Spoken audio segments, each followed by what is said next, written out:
ওয়াইসাল করণী সরাসরি রসুলের দিদার না করার কারণে সাহাবিয়তের মাকাম পায় নাই, সাহাবি হতে পারে নাই।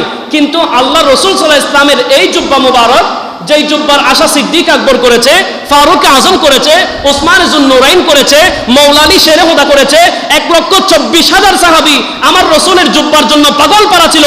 কিন্তু রসুলের শেষ সময়ের মধ্যে এসে মিম্বারের মধ্যে বসে ফারুক আজমকে দাঁড় করালেন, মৌলা আলীকে দাঁড় করালেন, আলী রে আমি থাকবো না, কিন্তু তুমি আলী থাকবে, হযরত ওমর থাকবে, তোমরা দুইজন গিয়ে করণ শহরের মধ্যে, ইয়ামানের মধ্যে আমার একজন পাগল আশেক রয়েছে, ওয়াইসাল করণীকে আমি রসুলের এই জুব্বা মুবারক দিয়ে আসবে। সুবহানাল্লাহ। কেন? রসুলকে তো দেখে নাই কোনোদিন, সাহাবি হতে পারে নাই, সাহাবিদেরকে না দিয়ে অত দূরে আশেককে কেন দিচ্ছেন? আমার রসুল একদিন বসে আছেন, আমার রসুল বসে আছেন একদিন, লম্বা লম্বা নিঃশ্বাস নিচ্ছে ইয়ামানের দিক থেকে। সাহাবাই রসুল প্রশ্ন করছেন, ইয়া রাসূলুল্লাহ, আপনি এমনভাবে নিঃশ্বাস নিচ্ছেন, কি কোনো সমস্যা?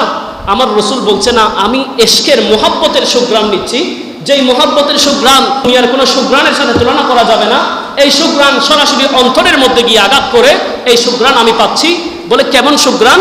আমার রসুল বলছে, ইন্নী লা আজিদু রিহাল হুব্বে মিনাল ইয়ামান, বলা হচ্ছে আমি ইয়ামান থেকে একটা সুঘ্রাণ পাচ্ছি, যেই সুঘ্রাণ ইয়ামানের মধ্যে বসে ওয়াইসাল করণীর অন্তরের মধ্যে আমি রসুলের জন্য রয়েছে, সেই ভালোবাসার সুঘ্রাণ আমি মদিনা মুনাওয়ারার মধ্যে বসে বসে আমার নাকের মধ্যে আমি গ্রহণ করছি। সুবহানাল্লাহ। তো কেমন মোহাব্বত! ওয়াইসাল করণীর কাছে যখন ফারুক আজম গিয়েছেন, আমার রসুল দুনিয়া থেকে পর্দা করেছেন, ফারুক আজম ওমর রাদিয়াল্লাহু তাআলা গেলেন ওয়াইসাল করণীর কাছে ইয়ামানের মধ্যে, চিনে না, গভীর জঙ্গলের মধ্যে গেলেন, জুব্বাটা নিয়ে আমানত পৌঁছিয়ে দিচ্ছেন। মৌলা আলী গিয়েছেন, যাওয়ার সাথে সাথে ওয়াইসাল করণী ডাক দিয়ে বলে, তোমরা কারা? তোমাদের শরীর থেকে আমি আমার রসুলের খুশবু পাচ্ছি। সুবহানাল্লাহ। আমার রসুলের খুশবু পাচ্ছি। কিরে, জীবনে তো রসুলকে দেখা নাই, রসুলের পাশে যায় নাই, কিন্তু রসুলের খুশবু কেমনে পাই? এরপরে আসেন মজার কথা।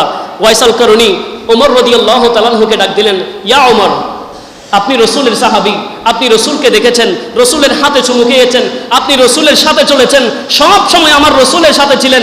আমি ওয়াইসাল করণীকে একটু বলুন না, আমার রসুলটা দেখতে কেমন ছিল, আমার রসুলের সুরত কেমন ছিল, আমার রসুলকে দেখতে কেমন লাগতো?